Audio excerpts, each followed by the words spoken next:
नमस्कार। मायावती की रैली के बाद देश भर में बहस दो हिस्सों में बटी दिखी। एक ओर उनके शक्ति प्रदर्शन की तस्वीरें थी, तो दूसरी ओर उनकी राजनीतिक विश्वसनीयता पर सवाल उठाती चर्चाएं। रामाबाई मैदान में उमड़ी भीड़ ने यह तो साबित कर दिया कि बसपा का जनाधार अभी पूरी तरह खत्म नहीं हुआ है। लेकिन इसी भीड़ के बीच यह सवाल फिर से जिंदा हो गया कि आखिर मायावती की राजनीति क्यों कमजोर हुई, क्यों वो बीते एक दशक से सक्रिय राजनीति में लगभग निष्क्रिय दिखी और क्यों उनकी आवाज अब पहले जैसी धारदार नहीं रही।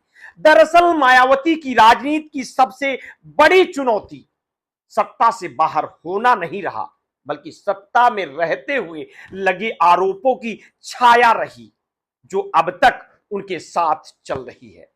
2007 से 2012 तक उनका मुख्यमंत्री कार्यकाल, जहां प्रशासनिक शक्ति और मूर्तियां स्मारकों के निर्माण के लिए याद किया जाता है, वहीं उसी कालखंड में उन पर और उनके करीबी अफसरों पर कई भ्रष्टाचार के आरोप भी लगे हैं। लखनऊ, नोएडा, ग्रेटर नोएडा में जमीन आवंटन, निर्माण परियोजनाएं, पार्कों, स्मारकों में हुए अरबों खरबों की खर्च पर जांच बैठी।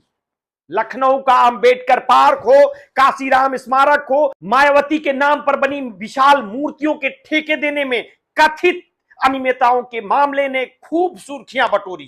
केंद्रीय जांच एजेंसियों ने इस दौरान कई बार दस्तावेज मांगे, लेकिन किसी भी मामले में मायावती पर सीधा अभियोग नहीं चल पाया। फिर भी उनके शासनकाल में उनके कई अफसरों पर जांच हुई। नोएडा प्राधिकरण से जुड़े आईएएस अधिकारी यादव सिंह पर बाद में आय से अधिक संपत्ति के मामले में सीबीआई की कार्रवाई भी हुई। कहा गया कि उनके तार मायावती के शासनकाल के कई ठेकों से जुड़े थे। दूसरी ओर गोमती रिवर फ्रंट जैसी योजनाओं में बसपा काल से लेकर सपा काल तक जारी अनियमितताओं की फाइलें खुलती रही। राजनीतिक हलकों में लंबे समय से यह माना जाता है कि बीजेपी के पास मायावती सरकार के दौरान हुई इन जांचें और फाइलों की कुंजी है, और यही वजह है कि मायावती का रुख बीजेपी के प्रति अपेक्षाकृत नरम दिखता है।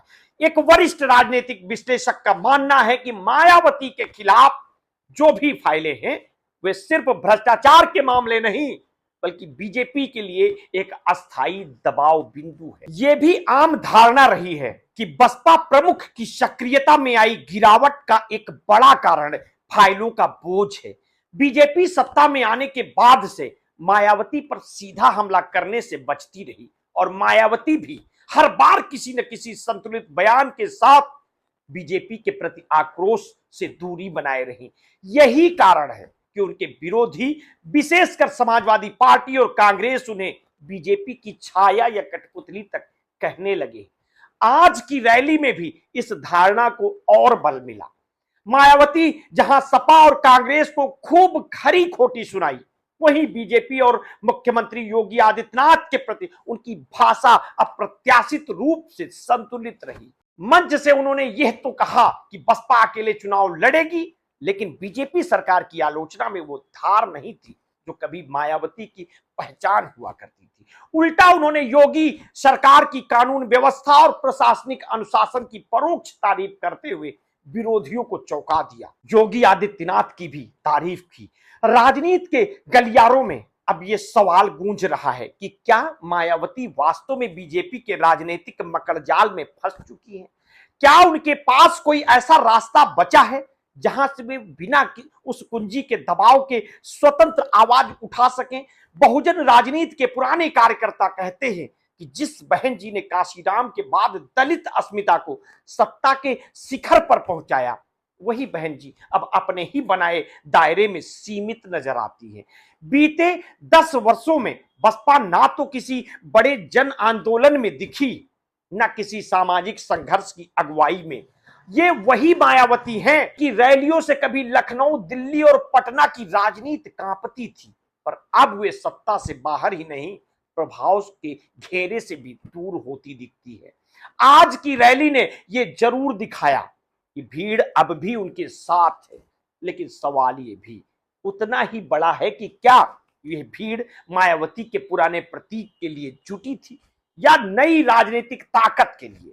शायद यही इस रैली की सबसे बड़ी कहानी है, एक ऐसे नेता की जिसने सत्ता को छुआ मगर अब सत्ता की फाइलों ने ही उसे अपने घेरे में जकड़ लिया है। मायावती का मौन अब भी भारी है और शायद वही मौन उनकी राजनीति की सबसे लंबी और सबसे गूंजती हुई चुप्पी बन गई। फिर भी यह समय मायावती के लिए एक निर्णायक मोड़ की तरह है। अगर वो इस रैली के बाद वास्तव में बिना किसी भय या दबाव के बहुजन हिताय बहुजन सुखाय के अपने पुराने मिशन पर लौटती हैं तो कोई संदेह नहीं कि प्रदेश की गलियों, मोहल्लों और कस्बों में फिर से नीले झंडे लहराते दिखाई देंगे। वही नजारा लौटेगा जब काशीराम का सपना हर बसपाई के दिल में जीवित था, जब बसपा का नाम दलित समाज की पहचान बन गया था। लेकिन अगर वो फिर संतुलन और चुप्पी के उसी रास्ते पर चलती रही तो ये रैली भी एक दिन अधूरे ख्वाब की तरह इतिहास के पन्नों में तभी रह जाएगी। डर और फाइलों के साये में अगर उनकी राजनीति फिर से उसी जड़ता में लौट गई तो सिर्फ मायावती नहीं, पूरा बहुजन आंदोलन एक बार फिर उम्मीदों की कब्रगाह में बदल जाएगा। हमें याद है 2 दशक पहले का वो दौर जब मायावती की रैलियों में जनसैलाब उमड़ता था, जब वो हेलीकॉप्टर से उतरती थी, दलित समाज के लोग साइकिलों पर 25 से 30 किलोमीटर तक चलकर सिर्फ एक झलक पाने पहुंचते थे। उनके भाषणों में गूंजता आत्मविश्वास, मंच से उठती नारेबाजी और बहन जी आएंगी सरकार बनाएंगी के स्वर जैसे किसी धार्मिक आस्था की तरह हवा में तैरते थे। आज वही भीड़ फिर लौटी है, लेकिन सवाल यह है कि क्या मायावती भी लौटेंगी? क्या वो अपने पुराने साहस, अपनी राजनीतिक पहचान और अपने बहुजन मिशन के साथ खड़ी होंगी, या फिर इतिहास उन्हें एक कभी शक्तिशाली पर अब मौन नेता के रूप में याद करेगा? अब आगे देखना है मायावती बिना डरे आगे बढ़ती हैं या फिर एक बार फिर संतुलन की राजनीति में खुद को खो देती हैं। मिलते हैं किसी नेक्स्ट स्टोरी के साथ। आपने अगर अभी तक हमारे इस चैनल को सब्सक्राइब नहीं किया तो तत्काल कर लीजिए, बेल आइकन दबाना बिल्कुल ना भूलिए। अपने स्वास्थ्य के प्रति सचेत रहिए, सजग रहिए और हाँ, आपने कभी भी कोरोना वैक्सीन लगवाई है तो समय समय पर ब्लड प्रेशर की जांच अवश्य कराते रहिए। अपना ध्यान रखिए। बहुत बहुत धन्यवाद। साधुवाद।